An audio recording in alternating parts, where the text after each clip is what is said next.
ನೋಡಿ, ಇತ್ತೀಚೆಗೆ ನಟ ಉಪೇಂದ್ರ ಮತ್ತು ದಂಪತಿಗ ಫೋನ್ ಹ್ಯಾಕ್ ಆಗಿತ್ತಲ್ಲ. ಈ ಕೇಸ್ ವಿಚಾರಕ್ಕೆ ಸಂಬಂಧಪಟ್ಟಂತ ಅಪ್ಡೇಟ್ ಇದೆ. ಆರೋಪಿ ವಿಕಾಸ್ ಕುಮಾರ್ ಅನ್ನೋನನ್ನ ಪೊಲೀಸರು ಅರೆಸ್ಟ್ ಮಾಡಿದ್ದಾರೆ. ಈ ಕೇಸಲ್ಲಿ ನಟ ಉಪೇಂದ್ರ ದಂಪತಿಯ ಫೋನ್ ಹ್ಯಾಕ್ ಮಾಡಿ, ವಾಟ್ಸಪ್ ಹ್ಯಾಕ್ ಮಾಡಿ ಅವರ ಕಾಂಟ್ಯಾಕ್ಟ್ ಅಲ್ಲಿರೋರಿಗೆ ದುಡ್ಡು ಕಳಿಸಿ ಅಂತ ಮೆಸೇಜ್ ಆಗ್ತಿದ್ದಿತ್ತು.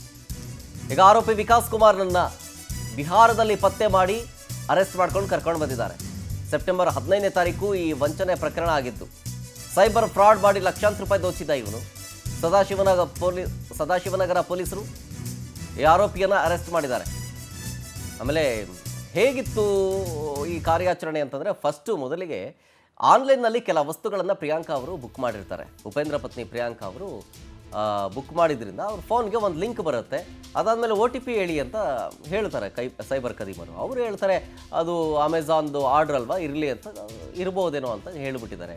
ಆಮೇಲೆ ಲಿಂಕ್ ಕಳಿಸಿರ್ತಾರಲ್ಲ, ಆ ಲಿಂಕನ್ನು ಕ್ಲಿಕ್ ಮಾಡ್ತಾರೆ. ಲಿಂಕ್ ಕ್ಲಿಕ್ ಮಾಡಿದ ಕೂಡಲೇ ಆ ಕದೀಮರು ಹ್ಯಾಕ್ ಮಾಡಿಬಿಡ್ತಾರೆ ಅವ್ರ ಫೋನನ್ನು. ಅವ್ರ ಕಾಂಟ್ಯಾಕ್ಟಲ್ಲಿ ಇದ್ದವ್ರಿಗೆ ಹಣ ಕಳಿಸಿ ಅಂತ ಮೆಸೇಜ್ ಮಾಡ್ತಾರೆ. ಅದು ನೋಡಿ 55,000 ರೂಪಾಯಿನೇ ಕಳಿಸಿ ಅಂತ ಕೇಳಿರೋದು. ಸದ್ಯ ಈಗ ಈ ಆರೋಪಿ ಫೋಟೋದಲ್ಲಿ ನೋಡ್ತಾ ಇದ್ದೀರಲ್ಲ, ವಿಕಾಸ್ ಕುಮಾರ್, ಈತನನ್ನು ಅರೆಸ್ಟ್ ಮಾಡಿ ಸದಾಶಿವನಗರ ಪೊಲೀಸರು ತನಿಖೆಯನ್ನು ಕಂಟಿನ್ಯೂ ಮಾಡಿದ್ದಾರೆ. ಡೀಟೇಲ್ಸ್ ಕೊಡ್ತಾರೆ ಇದ್ರ ಬಗ್ಗೆ ನಮ್ಮ ಪ್ರತಿನಿಧಿ ವೆಂಕಟೇಶ್ ಫೋನ್ ಸಂಪರ್ಕದಲ್ಲಿ. ವೆಂಕಟೇಶ್, ಈಗ ವಿಕಾಸ್ ಕುಮಾರ್ನನ್ನು ಅರೆಸ್ಟ್ ಮಾಡಿದ್ದಾರೆ. ಜೊತೆಗೆ ಆತನ ಹಿನ್ನೆಲೆ ಏನು, ಹೆಂಗೆ ಹ್ಯಾಕ್ ಮಾಡ್ದ, ಎಲ್ಲ ಡೀಟೇಲ್ಸ್ ಏನೇನು ಸಿಕ್ಕಿದೆ ಪೊಲೀಸರಿಗೆ ಅಂತ?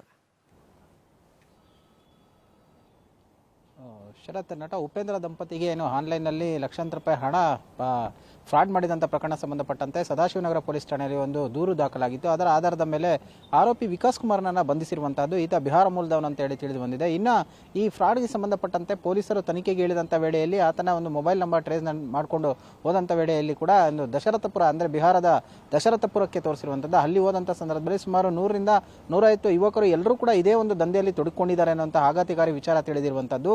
ಸದ್ಯ ಈ ವಿಕಾಸ್ ಕುಮಾರ್ ಯಾರು ಈ ಒಂದು ಪ್ರಕರಣದಲ್ಲಿ ಭಾಗಿಯಾಗಿದ್ದ, ಹಾಗಾಗಿ ಆತನನ್ನ ಕಸ್ಟಡಿಗೆ ಪಡೆದು ವಿಚಾರಣೆಯನ್ನ ಮಾಡ್ತಾ ಇದ್ದಾರೆ. ಒಂದು ಆನ್ಲೈನ್ನಲ್ಲಿ ಒಂದು ಬುಕ್ ಮಾಡಿದಂಥ ಸಂದರ್ಭದಲ್ಲಿ ಫ್ರಾಡ್ ಮಾಡುವಂತಹ ಮೂಲಕವಾಗಿ ಆತ ಹಣವನ್ನು ದೋಚಿರುವಂಥದ್ದು. ಈ ಒಂದು ಲಿಂಕ್ ಬಂದಿದೆ, ಅದನ್ನ ಕ್ಲಿಕ್ ಮಾಡಿ, ಅಂದರೆ ನಿಮ್ಮ ಒಂದು ವಿಳಾಸ ಸಿಗ್ತಾ ಇಲ್ಲ, ನಮ್ಮ ಒಬ್ಬ ಕಸ್ಟಮರ್ ಏನಿದ್ದಾರೆ, ಹುಡುಗ ಡೆಲಿವರಿ ಕೊಡುವಂಥ ಹುಡುಗ ಅಲ್ಲಿದ್ದಾನೆ, ಆ ಒಂದು ಸ್ಕ್ಯಾನ್ ಮಾಡಿದ್ರೆ ನಿಮ್ಮ ಲೊಕೇಶನ್ ಸಿಗುತ್ತೆ ಅಂತ ಹೇಳಿ ಒಂದು ಮೆಸೇಜ್ ಅನ್ನು ಕಳಿಸಿರ್ತಾರೆ. ಸೊ ಆಗ ಅವರು ಕ್ಲಿಕ್ ಮಾಡಿದಂಥ ವೇಳೆಯಲ್ಲಿ ಅವರ ಬ್ಯಾಂಕ್ ಅಕೌಂಟಿಂದ ಅಮೌಂಟ್ ಹೋಗಿರುವಂಥದ್ದು. ತಕ್ಷಣ ಅದು ಬ್ಯಾಂಕ್ ಅಮೌಂಟ್ ಹೋಗ್ತಿದ್ದಂಗೆ ಕೂಡ ಇವರ ಫೋನ್ ಹ್ಯಾಕ್ ಆಗಿರೋಂಥದ್ದು. ಕರೆ ಮಾಡೋದಕ್ಕೂ ಕೂಡ ಆಗಲಿಲ್ಲ. ಹಾಗಾಗಿ ಮತ್ತೆ ಉಪೇಂದ್ರ ಅವರಿಗೂ ಕೂಡ ಇದೇ ರೀತಿಯಾದಂಥ ಮೆಸೇಜ್ ಹೋಗಿದೆ. ಆ ಒಂದು ತಾಯಿ ಪ್ರಿಯಾಂಕಾ ಅವರ ಒಂದು ಮೆಸೇಜ್ ಕೂಡ ಅವರ ಮಗನಿಗೂ ಹೋದಂಥ ವೇಳೆಯಲ್ಲಿ ಆತ ಕೂಡ ಅಮೌಂಟನ್ನು ಕಳಿಸಿದ್ದಾನೆ, ಅಮ್ಮನಿಗೇನೋ ಅರ್ಜೆಂಟ್ ಇರ್ಬೋದು ಅಂತ ಹೇಳಿ. ಸೊ ಹೀಗೆ ಆದಂಥ ವೇಳೆಯಲ್ಲಿ 3 ಜನರ ಒಂದು ನಂಬರ್ ಕೂಡ ಹ್ಯಾಕ್ ಆಗಿದೆ. ತಕ್ಷಣ ಅವರಿಗೆ ಎಲ್ಲೋ ಒಂದು ಕಡೆ ತಾವು ಆನ್ಲೈನ್ ಸೈಬರ್ ಫ್ರಾಡ್ ಏನಾಗಿದೆ ಅದಕ್ಕೆ ವಂಚನೆಗೆ ಒಳಗಾಗಿದ್ದೀವಿ ಅಂತ ಹೇಳ್ತಾರೆ. ತಕ್ಷಣ ಒಂದು ವಿಡಿಯೋವನ್ನು ಮಾಡಿ ಒಂದು ಅವೇರ್ನೆಸ್ ಕ್ರಿಯೇಟ್ ಮಾಡ್ತಾರೆ. ಅದಾದ ಬಳಿಕ ಇಮಿಡಿಯೇಟ್ ಆಗಿ ಬಂದು ಒಂದು ದೂರನ್ನು ಕೊಡ್ತಾರೆ. ದೂರಿನ ಆಧಾರದ ಮೇಲೆ ಪೊಲೀಸರ ತನಿಖೆಗೆ ಇಳಿದಿರುವಂಥದ್ದು. ಸದ್ಯ ಈಗ ವಿಕಾಸ್ ಕುಮಾರ್ನನ್ನು ಬಂಧಿಸಿದ್ದಾರೆ. ಈತ ಯಾವ ರೀತಿಯಾಗಿ ಫ್ರಾಡ್ ಮಾಡ್ತಾ ಇದ್ದ, ಈತನ ಒಂದು ನೆಟ್ವರ್ಕ್ ಅಲ್ಲಿ ಯಾರ್ಯಾರು ಇದ್ರು ಅನ್ನೋದ್ರ ಬಗ್ಗೆ ಕೂಡ ಪೊಲೀಸರು ಈಗ ತನಿಖೆಯನ್ನು ಮುಂದುವರಿಸಿರುವಂತಹದ್ದು. ಶರತ್, ಓಕೆ, ಥ್ಯಾಂಕ್ ಯು ವೆಂಕಟೇಶ್ ಡೀಟೇಲ್ಸ್ಗಾಗಿ.